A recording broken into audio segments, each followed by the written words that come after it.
wishing tree. Once upon a time, in a faraway land, there lived a group of animals who were the best of friends. They would spend their days playing, exploring, and having fun together. One day, they stumbled upon a magical tree that granted wishes to those who could climb it to the top. Now, this was no ordinary tree. It was tall, towering over the landscape, with its massive branches stretching out far and wide. The bark was smooth, with a glossy finish that shone in the sunlight. The leaves were green, bright and lush, and rustled in the wind, producing a melody that was enchanting to the ear. The animals, being curious creatures, decided to give it a go. They huddled together and came with a plan. The first animal to climb the tree was the monkey. He jumped on the trunk of the tree, using his agile arms and legs to scale up. However, he only managed to get halfway before getting tired and giving up.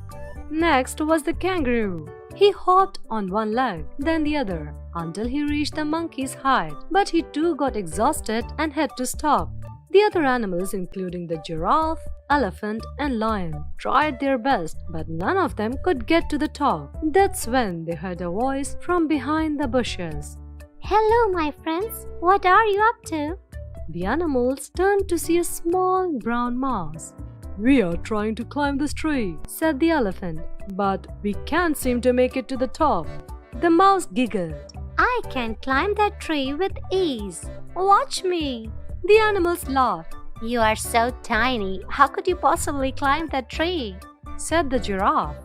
But the mouse was confident. He scampered up the tree, using his sharp claws and nimble feet to find the best path.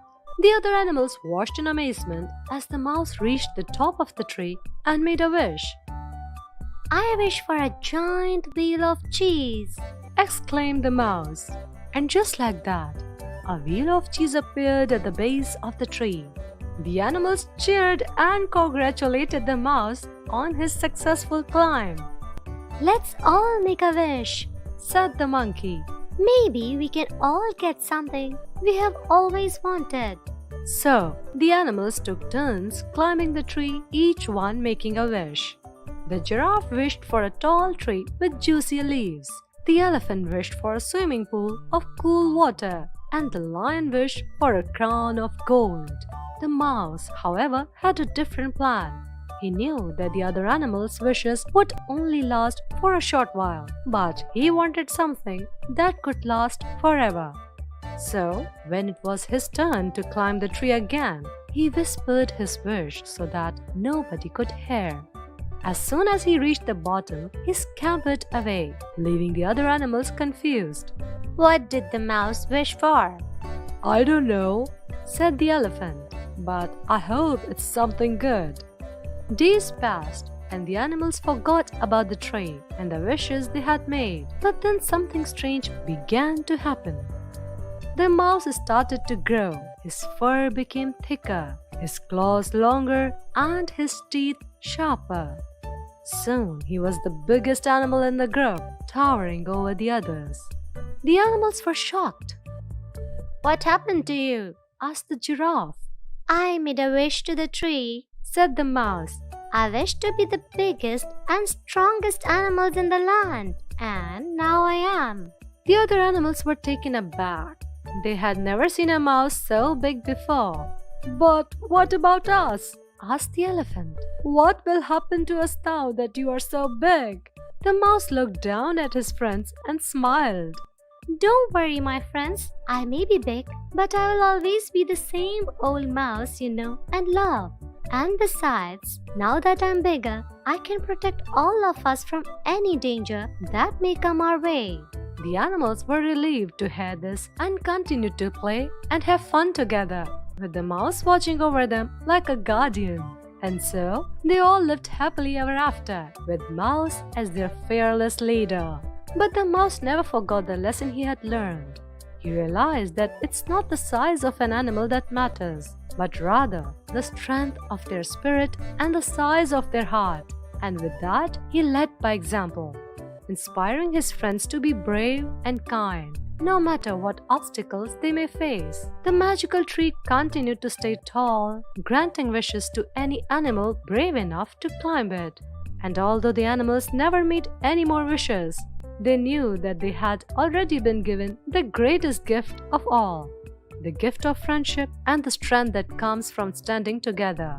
And so, this comedic fable teaches us that no matter how big or small we are, we all have the power to make a difference in the world, as long as we have the courage and the heart to do so. Alexander the Spoiled Prince. Once upon a time, in a kingdom far away, there was a young prince named Alexander. Alexander was the only child of the king and queen, and he had everything a child could wish for: toys, games, clothes, and food. He was a spoiled rotten, and he knew it. He never had to do anything for himself, and he always got his way. As he grew older, his behavior became worse. He would throw tantrums if he didn't get what he wanted, and he would shout and scream until his parents gave in. The king and the queen were at their wits' end, and they didn't know what to do. One day, the king and queen decided that Alexander needed to learn the value of hard work and responsibility. They told him that he needed to spend a week in the village, working alongside the peasants. Alexander was furious when he heard this. He had never had to work a day in his life, and he didn't see why he should start now. The next day, Alexander was taken to the village. He was given a small cottage to live in, and he was told that he would be working on a farm. Alexander was disgusted at the idea of working on a farm. He had never been dirty or sweaty in his life, and he didn't want to start now. The first day on the farm was hard for Alexander. He had to wake up early, milk the cows, and clean the barn. He was tired and dirty, and he didn't like it one bit. He complained to the farmer, but the farmer just told him to keep working. The second day was no better. Alexander had to plant vegetables, and he was covered in dirt by the end of the day. He was starting to realize that working was not as easy as he had thought. The third day was the worst. Alexander had to help the farmer plow the fields. He was tired and sore, and he didn't think he could go on. But then, something strange happened.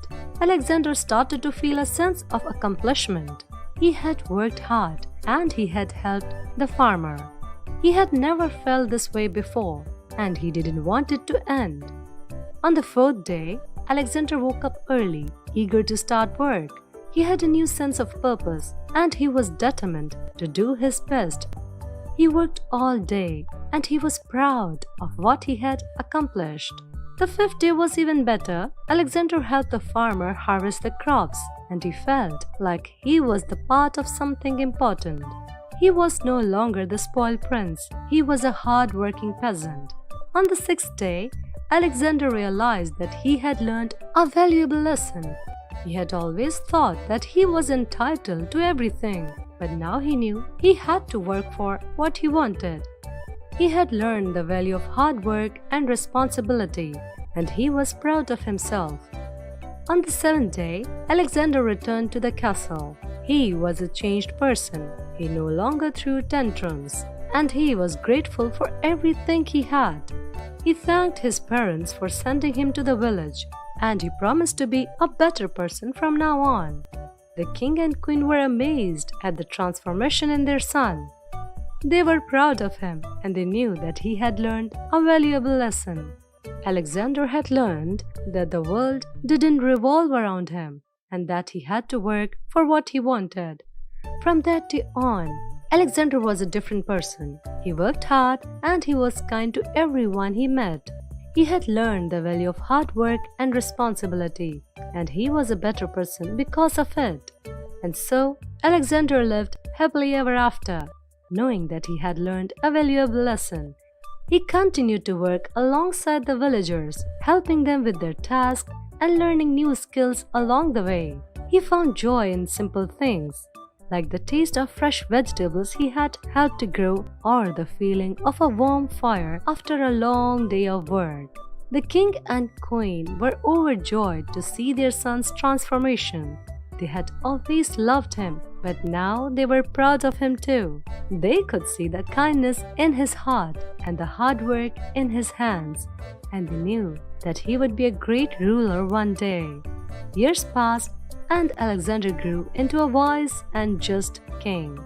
He ruled with fairness and compassion, and he always remembered the lesson he had learned in the village. He made sure that his people had enough to eat, and he worked hard to make their lives better. And so the kingdom prospered under King Alexander's rule. People from far and wide came to see the king who had once been a spoiled prince, and they marveled at how he had changed. They saw the kindness in his eyes and the strength in his hands, and they knew that he was a great leader. And whenever someone asked King Alexander how he had become such a great king, he would smile and tell them the story of his week in the village. He would tell them how he had learned the value of hard work and responsibility and how it had changed his life forever. And the people would nod, understanding the wisdom in his words, for they knew that sometimes the greatest lessons in life are the hardest ones to learn. But if you can learn them, if you can embrace them, then you can become the person you were always meant to be.